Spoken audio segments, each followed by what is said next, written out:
ici ce soir avec plaisir, d'abord sur l'invitation de la secrétaire générale du PSG, du président de la GEG, sur les modules que nous faisons dans toutes les communes, de présenter. Et donc, on a dit d'ailleurs « explique-moi la CTG ».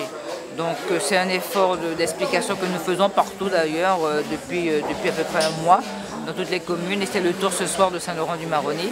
Nous avons expliqué aux gens qui étaient là et les gens ont très bien compris. Je trouve qu'effectivement c'est bien et je crois que les gens savent déjà un petit peu de plus en plus c'est quoi la CTG. Donc je crois que ce qu'on a souhaité aujourd'hui, c'est un petit peu à l'initiative du PSG de la GEG.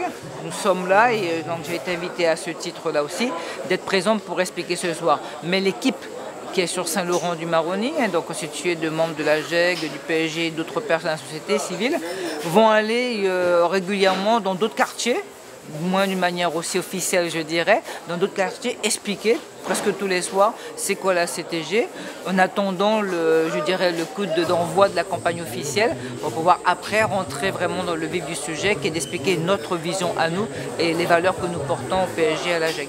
Je ne vais pas vous dévoiler déjà notre vision de ce qu'il en est, mais lors de la rentrée politique que nous avons eue le 26 septembre, j'ai eu l'occasion, puisque bon, vous savez que je suis la tête de liste de la liste PSG à GEG, j'ai eu l'occasion de dire que notre slogan sera « Cultiver la Guyane ». Et si vous me permettez, 3 axes principaux. Le premier, c'est cultiver la compétence administrative de notre personnel, puisque la CTG va être composée de 3500 personnes, agents à l'heure actuelle, qui ont des compétences, qui font un travail ou bien du conseil général ou de la région.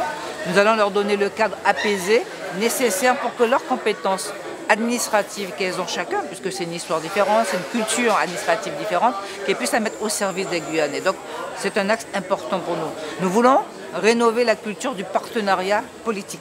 C'est-à-dire comment, je l'ai expliqué tout à l'heure, nous aurons 2 institutions dorénavant, la collectivité territoriale de Guyane et les maires. Donc nous voulons rénover ce partenariat entre la CTG et les maires.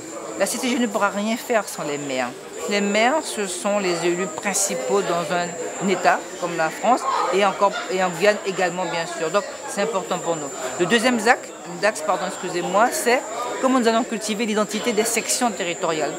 Si la loi a prévu que ce n'est pas une liste, je dirais, comme d'habitude, c'est une liste composée de sections, ça veut dire qu'il faut 2 choses.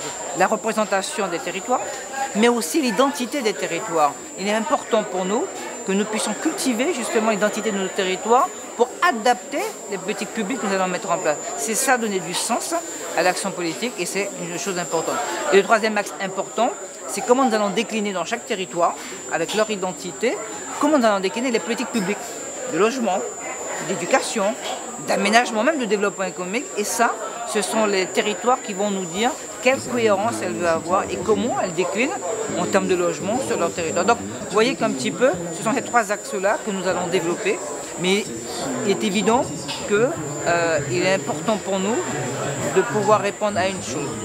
Vous savez, depuis quelques jours, nous voyons beaucoup d'actes de violence. Nous voyons beaucoup de jeunes en difficulté.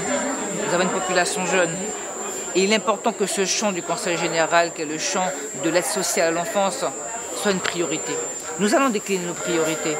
Et vous savez, s'il y a une priorité, on parle de nos jeunes, de l'avenir. Mais si cette priorité, on ne la met pas dans de meilleures conditions, si on ne l'accompagne pas, si on ne lui permet pas de pouvoir justement avoir un espoir pour demain, je crois qu'on aura loupé notre mission d'adulte et de politique. Donc c'est pour nous, il y a des champs prioritaires que nous allons exposer au moment voulu, mais sachez bien qu'on va avoir des priorités très claires que nous allons exprimer.